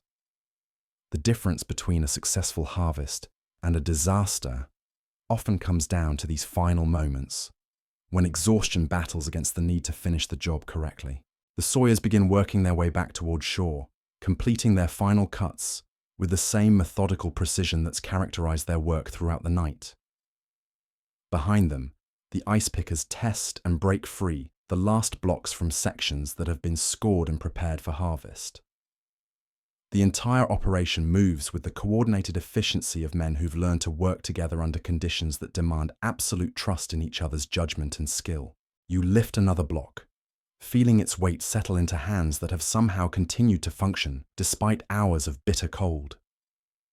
The ice seems different now, harder and more crystalline, as if the deepening cold has concentrated its essence into something approaching perfection. These final blocks will be among the finest of the night's harvest, cut when conditions were at their most challenging, and therefore likely to command premium prices in markets where quality makes the difference between profit and loss. The horses stamp and snort as they prepare for another trip to shore, their breath creating clouds of vapor that drift away like ghosts in the moonlight. Frost has formed thick layers on their coats, but they remain steady and reliable, understanding their role in the dangerous business of turning winter into wages. The sleds they pull groan softly under loads of ice that represent not just frozen water, but captured time, preserved cold that will be valuable months from now when summer heat returns to the world. As the final loaded sled begins its journey toward the conveyor system, you pause to look back across the lake at the patterns carved into its surface by hours of systematic harvesting. The geometric designs stretch away into darkness like some vast frozen mandala, testimony to human persistence in the face of winter's most challenging conditions. Tomorrow, snow might cover these scars, and by spring, they'll be nothing but memory. But tonight, they represent the successful completion of work that few men would attempt, and fewer still would finish. The steam engine continues its steady operation, but you can sense that it too is nearing the end of its night's labor. The engineer tends his machine with the careful attention of someone who understands that mechanical failure at this stage could waste hours of back-breaking work. Steam rises from the engine in great white columns that freeze almost instantly, creating towering pillars of ice crystals that catch the first faint suggestion of dawn beginning to touch the eastern horizon. Inside the icehouse, the final blocks are being stacked with the same mathematical precision that's characterized the entire operation. Workers move with careful deliberation, understanding that these last additions to the night's harvest must be positioned correctly to ensure proper preservation through the months ahead. The building has become a monument to winter's power, filled with walls of captured cold that will remain solid long after the lake has thawed and spring has returned to New England. You find yourself moving in a kind of trance now, your body operating on muscle memory while your mind processes the magnitude of what's been accomplished through this single night's work. Hundreds of blocks have been cut, lifted and stored, each one representing a small piece of winter preserved for summer markets. The total value of the harvest exceeds anything you could earn through months of ordinary labor, justifying every moment of discomfort and danger you've endured. The other workers show similar signs of deep fatigue combined with quiet satisfaction. They've proven once again that human determination can triumph over conditions that would defeat lesser efforts. The bonds forged through shared ordeal will last long after the ice has melted and the crews have moved on to other seasonal work. This is what connects ice harvesters across generations, the knowledge that they've confronted winter at its most unforgiving and emerged victorious. As the eastern sky begins to show the first faint traces of color, you understand that you're witnessing the end of something significant, not just another night's work, but participation in traditions that stretch back generations and connect you to every man who's ever made his living from ice and snow. The harvest is nearly complete. The blocks are safely stored, and dawn is finally approaching with its promise of warmth, rest, and wages earned through labor that tested every fibre of your being. The night's frozen fortune has been successfully gathered from winter's grip, one block at a time, through the combined efforts of men who understood that some kinds of wealth can only be earned through direct confrontation with nature's most challenging forces. As the first rays of sunlight begin to touch the edges of the lake, you realize that you've not just survived this ordeal, but become part of something larger than yourself, connected to the eternal human struggle to transform hardship into prosperity. The first pale suggestion of dawn touches the eastern horizon like watercolor bleeding across wet paper, and with it comes a subtle shift in the night's rhythm. The darkness that has held the lake in its grip for so many hours begins its slow retreat, though the cold shows no signs of following suit. If anything, the temperature seems to have found new depths in these final hours before sunrise, settling into your bones with a permanence that makes you wonder if you'll ever feel truly warm again. Murphy's voice carries across the ice with renewed authority as he coordinates the final phase of the harvest. Careful now, boys. Ice gets tricky and the temperature changes.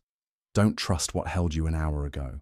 His words carry the weight of experience, the knowledge that more accidents happen in these transition moments than during the deepest, darkest hours of the night. Men grow careless when they think the work is nearly finished, when their minds begin reaching toward warm beds and hot breakfast, instead of focusing on the treacherous surface beneath their feet. You can see the wisdom in his warning as you watch the sawyers complete their final cuts. The ice responds differently now to their blades, sometimes parting cleanly, other times requiring additional pressure as if winter itself is reluctant to release its grip. The blocks being lifted in these last hours have a different quality to them, a crystalline perfection that speaks of ice formed under the most extreme conditions. They're beautiful in their own way, like sculptures carved by cold itself, but they're also more fragile, requiring even greater care in handling. Patrick appears beside you one final time, his face showing the accumulated strain of the long night's work. Ice crystals have formed a white mask around his eyes and mouth, and his movements have the careful deliberation of a man whose body is operating on reserves he didn't know he possessed. "Almost done now," he says quietly, his breath forming clouds that seem to hang in the still air longer than before. "This last batch, these are the premium blocks. Ice this clear, cut this clean, they'll ship all the way to the Caribbean without losing their edge." The idea seems impossible in your current state of exhaustion and cold, that these chunks of frozen water could travel thousands of miles to places where winter is just a story told in books. But you've learned enough through the night to understand that the ice trade operates on scales and timelines that dwarf individual human experience. These blocks will outlast the men who cut them, carrying New England winter into tropical summers that haven't even begun yet. As you lift what might be your final block of the night, you notice how different your body feels from when you first stepped onto the ice. The muscles that screamed in protest hours ago have found a kind of grim acceptance, settling into patterns of movement that bypass conscious thought entirely. Your hands, though completely numb, somehow maintain their grip on the tongs with mechanical precision. You've become, in a sense, part of the machinery of harvest, a human component in the complex system that transforms winter into wealth. The horses seem to sense the approaching end of their labours as well. Their movements have a different quality now, still careful and controlled, but touched with something that might be anticipation. These animals understand the rhythms of icework as well as any human member of the crew, and they know that dawn means rest, warm stables, and feed that doesn't come with the constant threat of broken ice and black water. The steam engine continues its steady operation, but even its mechanical heartbeat seems to carry a note of finality. The engineer has been tending his machine through the entire night, maintaining pressure and temperature in conditions that challenge both man and mechanism. Steam continues to rise from the stack in great white columns, but now those columns catch the first faint light of approaching dawn, transforming from ghostly apparitions into pillars of pearl and gold. Inside the icehouse, The final stacking operations proceed with the same methodical precision that's characterized the entire harvest. Workers move between towering walls of ice, separated by layers of sawdust, creating a frozen architecture that will preserve summer's most precious commodity through months of heat and humidity. The building itself has become a kind of cathedral to winter's power, filled with the accumulated wealth of a single night's brutal labor. You begin to understand the profound transformation that's taken place, not just in the lake's surface or the contents of the icehouse, but in yourself.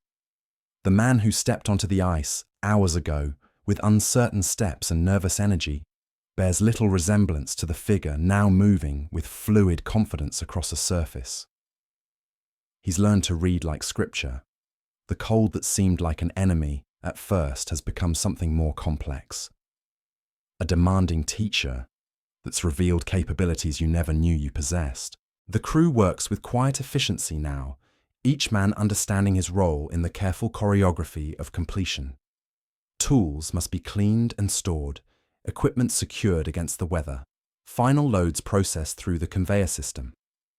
There's no hurry in these final movements, but there's also no wasted motion. These are men who've learned that the end of dangerous work requires as much attention as its most perilous moments. Around 7 o'clock, the eastern sky begins to show definite colour, pale gold, and rose bleeding upward from the horizon like hope made visible. The change in light transforms the entire scene, revealing details that were hidden in darkness, and casting the night's work in a new perspective. The patterns carved into the lake's surface become clearly visible now. Geometric designs that stretch across acres of ice like some vast mathematical proof written in winter itself. Murphy calls the crew together near the shore, his weathered face showing satisfaction despite the obvious exhaustion that marks every man present. Good work, boys. Clean harvest, safe crew, no accidents. Icehouse is full, orders are met, and every man goes home with wages earned honest. He pauses, looking out across the lake where the evidence of their labour stretches away into the growing light. Some of you are new to this work, some have been at it for years. All of you showed what it takes tonight. The brief speech carries weight beyond its simple words. In a world where praise is earned through endurance and competence is measured in survival, Murphy's approval represents something more valuable than the wages you'll soon receive. You've proven yourself worthy of inclusion in the brotherhood of ice harvesters, men whose reputation extends far beyond the frozen lakes where they work. As the crew begins the process of cleanup and equipment storage, you find yourself looking back across the lake one final time before leaving its frozen surface. The ice stretches away toward the far shore, marked now with the geometric patterns of harvest, but still vast and wild beneath the growing light. Tomorrow night, other crews might work other sections, but this particular piece of winter has been claimed, transformed from natural phenomenon into commercial commodity. The walk back to shore feels different from your earlier movements across the ice. Your legs carry you with steady confidence now, your feet finding purchase on surface conditions you've learned to read through hours of careful attention. The sounds the ice makes beneath your boots have become familiar, no longer threatening, but simply informative, part of the constant conversation between worker and working environment that defines skilled labour. The steam engine shuts down with a final hiss and sigh, its night's work complete. The sudden silence feels strange after hours of mechanical rhythm, but it's quickly filled by other sounds. Men calling to each other, horses stamping and snorting as they're led toward warm stables, the creak of equipment being secured against weather and time. The organized chaos of completion replaces the focused intensity of active work. Inside a small building near the icehouse, oil lamps cast warm yellow light across wooden tables where the night's wages are being distributed. Murphy sits behind a ledger book, his careful handwriting recording each man's name and the hours worked. The money itself is real silver and copper, coins that carry weight and substance in ways that modern currency never quite matches. Each piece represents not just monetary value, but proof of work completed under conditions that would defeat lesser men. When your name is called, you step forward with legs that still remember the uncertain steps of early evening, but now carry you with the confidence of proven capability. The coins that drop into your palm are cold from the night air, but they warm quickly against your skin. $1.25, as promised. More money than most men see in a week of ordinary labour. But you know now that this wasn't ordinary labour, that wages like these are earned through direct confrontation with forces that test every limit of human endurance. The other workers collect their pay with similar quiet satisfaction. Men who've proven once again that winter's challenge can be transformed into summer's comfort for those willing to pay the price in sweat and determination. Some head immediately toward homes and beds. Others linger near the small pot-bellied stove that glows red-hot in the corner of the payment building, reluctant to leave the warmth and camaraderie that sustained them through the long night. You find yourself drawn to that stove as well, holding your numbed hands near its radiant heat, while your body begins the slow process of recovery from hours of extreme cold. The warmth feels almost painful at first, sensation returning to fingers and toes with sharp tingles that remind you just how thoroughly the night's work has tested your physical limits. But gradually, the heat penetrates deeper, spreading through muscles that have been tensed against cold for what feels like an eternity. Standing there in the lamplit warmth, surrounded by men who've shared the night's ordeal, you begin to process the magnitude of what you've experienced. The blocks of ice now stacked in precise rows inside the storage building represent more than frozen water. They're proof that human determination can triumph over nature's harshest challenges, that individual weakness can be overcome through collective effort and shared purpose. The conversations around you carry the easy familiarity of men who've worked together through conditions that create bonds stronger than ordinary friendship. Stories are shared about particularly difficult blocks, moments when the ice spoke in ways that required careful interpretation, instances where teamwork made the difference between success and potential disaster. These tales will be retold in other seasons, becoming part of the oral tradition that links ice harvesters across generations. Patrick settles beside the stove with a cup of coffee that steams in the warm air, his moustache finally free of the ice crystals that marked most of the night's work. "First time's always the hardest," he observes, his voice carrying the wisdom of experience. Body doesn't know what it's capable of until it's tested proper. Tonight you found out what you're made of. Aka, the words carry more weight than simple encouragement. In a world where a man's worth is measured by his ability to complete difficult work under challenging conditions, proving yourself capable of ice harvesting opens doors to other opportunities. The reputation you've begun to build tonight will follow you through other seasons, other jobs, other tests of character and capability. As the morning light grows stronger outside the small building, you can see the lake clearly now for the first time since stepping onto its surface in darkness. The ice stretches away toward the far shore, its surface marked with the geometric patterns of systematic harvest, but still vast and impressive in the growing daylight. Steam rises from the few remaining patches of open water where blocks have been removed, creating ghostly columns that catch the early sunlight and transform into momentary rainbows. The transformation is remarkable in its completeness. What seemed like an endless expanse of uniform ice in darkness now reveals itself as a complex landscape of different textures, colors, and conditions. Some sections show the clean cuts of expert saw work. Others display the rougher marks of ice that required more aggressive handling.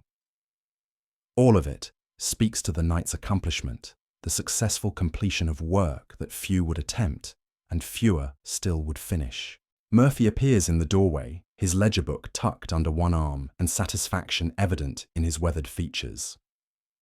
"Wagons will be here within the hour to start loading the first shipment," he announces to the assembled crew. Ice this quality, We'll have orders from Boston and New York before the week's out. Some of you might want to think about signing on for the next harvest. Good workers are always needed, and word travels in this business. The invitation carries the weight of professional recognition. Ice harvesting crews are selective about their membership, understanding that one weak link can compromise the safety and efficiency of the entire operation. To be asked to return represents more than just the promise of future wages. It's acceptance into a community of men who've proven themselves capable of extraordinary labor under extreme conditions. As you sit near the stove, feeling sensations slowly return to extremities that seemed permanently numbed by cold, you find yourself considering Murphy's offer. The work was brutal, testing every limit of physical and mental endurance, but it was also deeply satisfying in ways that ordinary labor never quite achieves. There's something profound about work that connects you directly to natural forces, that transforms winter's challenge into tangible value through skill and determination. The other workers show similar contemplation, men weighing the promise of future wages against the certain knowledge of what those wages will cost in physical effort and risk. Some have families to consider, others debts that require regular income. All of them understand that ice harvesting offers financial opportunities unavailable in more conventional employment. The decision isn't simple, but it's one that each man must make for himself. Outside, the sound of approaching wagon wheels on frozen ground signals the beginning of the next phase in the ice trade's complex chain of production and distribution. These blocks will soon begin their journey to markets, where winter is a distant memory, and ice is worth more than the men who cut it earn in months of labor. The transformation from natural phenomenon to commercial commodity continues even as the harvesters rest and recover from their night's work. As you prepare to leave the warmth of the payment building and begin your own journey home, you take one final look around at the faces of the men who've shared this night's ordeal. Some you may work with again, others might follow different paths as seasonal employment shifts with changing weather and market demands. But all of them will carry the memory of this night, the knowledge that they've participated in something larger than themselves. The coins in your pocket feel warm now against your palm. Tangible proof of work completed under conditions that would challenge the strongest men. But more valuable than the wages is the understanding you've gained about your own capabilities. The discovery that reserves of strength and endurance exist in places you never thought to look. The night has changed you in ways that extend far beyond simple employment, revealing aspects of character that can only be discovered through direct confrontation with extreme challenges. Stepping outside into the growing daylight, you feel the sun's rays on your face for the first time in what feels like years rather than hours. The warmth is subtle but noticeable, a reminder that even winter's grip eventually yields to the eternal cycle of seasons. The lake stretches away before you, its surface scarred by the night's harvest, but still magnificent in the morning light, still holding secrets beneath its frozen expanse. The walk home carries you away from the lake and the icehouse, away from the steam engine and the geometric patterns carved into winter's surface. But it also carries you toward a future shaped by the night's experience, toward opportunities that exist only for those who've proven themselves capable of extraordinary labor under extreme conditions. You've earned more than wages tonight. You've earned a place among the men who turn winter into wealth, who transform nature's challenges into human opportunity. As the lake disappears behind you and the familiar sights of town begin to appear ahead, you understand that you'll return to this work, not just for the wages, though they're better than anything else available, but for the satisfaction of participating in something that tests every limit of human capability. You've discovered what you're truly made of in the crucible of winter night, And that knowledge will shape every choice you make from this moment forward. The frozen fortune you've helped harvest tonight will travel far from this New England lake, carrying winter's gift to places where it will be more valuable than gold. But the real treasure lies not in the ice itself, but in the understanding that human determination can triumph over nature's harshest challenges, that individual limitations can be overcome through collective effort and shared purpose. Tonight, you've learned what it means to work when work becomes more than labor, when it transforms into a test of everything you believe about yourself and your place in the world. The lesson will stay with you long after the ice has melted and the seasons have turned. A reminder that some kinds of wealth can only be earned through direct confrontation with forces larger than ourselves. As you walk toward home and rest, the sun climbs higher in the eastern sky, its rays beginning the slow work of warming a world that's been locked in winter's grip. But beneath the surface of the lake, you're leaving behind. Blocks of captured cold wait patiently in their sawdust beds, ready to carry the gift of winter into the heat of coming summer. The circle remains unbroken. The ancient dance between human need and natural bounty continues, and somewhere in the growing warmth of morning, the promise of next winter's harvest already whispers in the wind. The morning air carries promises now that seemed impossible in the darkest hours before dawn. As you make your way along the frozen path that leads back toward town, your boots crunch softly on snow that sparkles like scattered diamonds in the early light. Each step takes you further from the lake, where you've just participated in something that feels almost mythical now, a ritual as old as winter itself, performed by men whose names history will never record, but whose labor makes civilization's comforts possible. Your body moves with a strange combination of exhaustion and exhilaration. The muscles that screamed in protest hours ago have settled into a deep, satisfying ache that speaks of work completed rather than endured.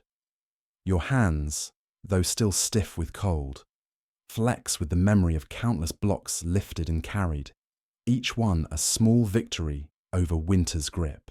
You've discovered capabilities you never knew you possessed, found strength in places you'd never thought to look. Behind you, the sounds of the ice operation continue as the first wagons arrive to begin the long process of loading and transport. The blocks you helped cut will soon begin their journey to markets, where they'll be worth more than most men earn in a month. Some will travel by rail to the great hotels of Boston and New York, others by ship to ports, where winter is just a story told in books. It's a chain of commerce that transforms your night's brutal labor into luxury for people who will never know the conditions under which their ice was harvested. The sun climbs higher now, its rays beginning to penetrate the deep cold that has settled over the landscape like a living thing.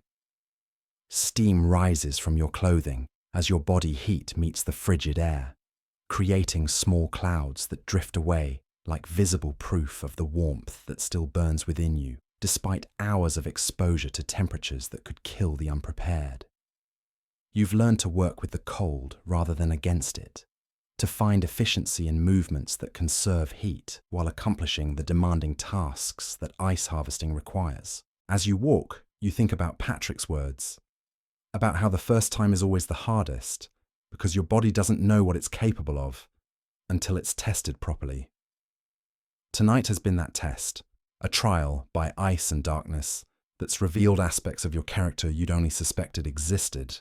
The wages in your pocket feel substantial, but the real wealth lies in the understanding that you've joined the ranks of men who can be counted on when the work requires everything you have to give, and then asks for more. The distant sound of church bells drifts across the frozen landscape, marking the hour and reminding you that while you've been harvesting winter's bounty, most of the world has been sleeping peacefully in warm beds. There's something profound about that contrast. The knowledge that your night's work has been performed in a kind of parallel universe where ordinary rules don't apply, and survival depends on skills that can't be learned from books or taught in classrooms. Your frozen fortune has been earned one block at a time through hours of labor that tested every limit of human endurance. But more than that, you've gained entry into a brotherhood of winter workers whose reputation extends far beyond the frozen lakes where they practice their dangerous trade. The bonds forged through shared ordeal under extreme conditions create connections that last long after the ice has melted and the seasons have turned. As the familiar sights of town begin to appear ahead, you understand that you'll carry the memory of this night with you always. Not just the physical sensations of cold and exhaustion, but the deeper knowledge that human determination can triumph over nature's harshest challenges when backed by skill, courage, and the unbreakable bonds of men working together toward a common goal. The frozen fortune you've helped harvest will travel far from this New England lake, but the real treasure you've gained tonight will stay with you forever. A reminder that some kinds of wealth can only be earned through direct confrontation with forces that test everything you believe about yourself and your place in the world. Sleep now, ice harvester. You've earned your rest, and winter will call again.